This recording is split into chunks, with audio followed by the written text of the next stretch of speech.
Okay, so what this video is about is to discuss a primary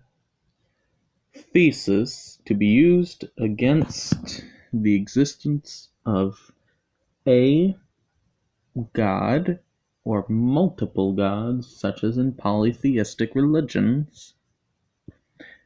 From a quantum mechanical perspective, there is but one truth: entropy. Entropy is the master of the universe in that it governs every single thing that occurs. A transfer of energy from a high gradient to a low gradient, and thus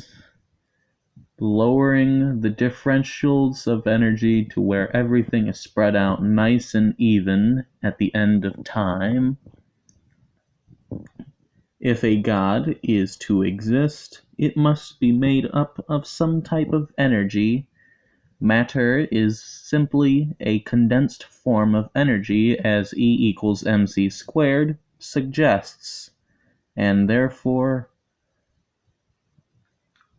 is also subject to entropy. Now, if we can deduce that a god does in fact exist, it cannot be any of the gods within the religions that exist today because of the simple fact of entropy. Entropy suggests that such a god will in fact one day die due to entropy's spreading effect, spreading the energy out so that it may no longer be capable of doing work, i.e., anything that would be seen as a meaningful act of will on the part of the god, which would also entail a basic death, or, for all intents and purposes, death of the entity. And as such, since every description in a monotheistic religion, the Judaism, the Islamic, and the Christianity faiths, suggests that it is in fact eternal, is in contradiction with the principles of classical mechanics, quantum mechanics, and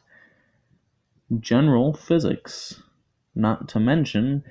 that placing God in a special little box called supernatural, which exists outside of existence, does not make sense, because space-time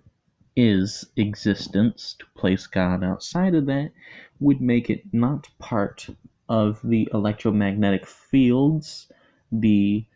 strong nuclear fields, weak nuclear fields, mass fields, or the gravitational fields that make up space and time,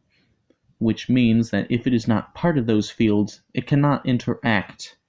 with those fields. This means that God would not be able to interact neither directly nor indirectly through persuasions or thoughts or whispers in the ear.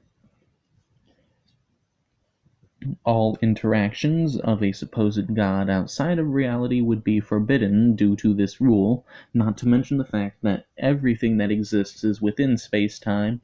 so if it were to be outside of existence, it itself would then have to fall under the classification of non-existent. And therefore, with these two arguments, death from entropy and the supernatural existing outside of reality being equivalent to non-existence, you can use these to then deduce that whoever uses these, be it a literalist or an apologetics evangelicist, would then be worshipping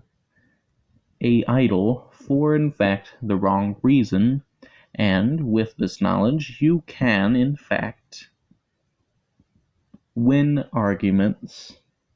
with the solemn knowledge that you are using good logic with a correct thinking process, as opposed to a creationist's web of self-contradictory lies and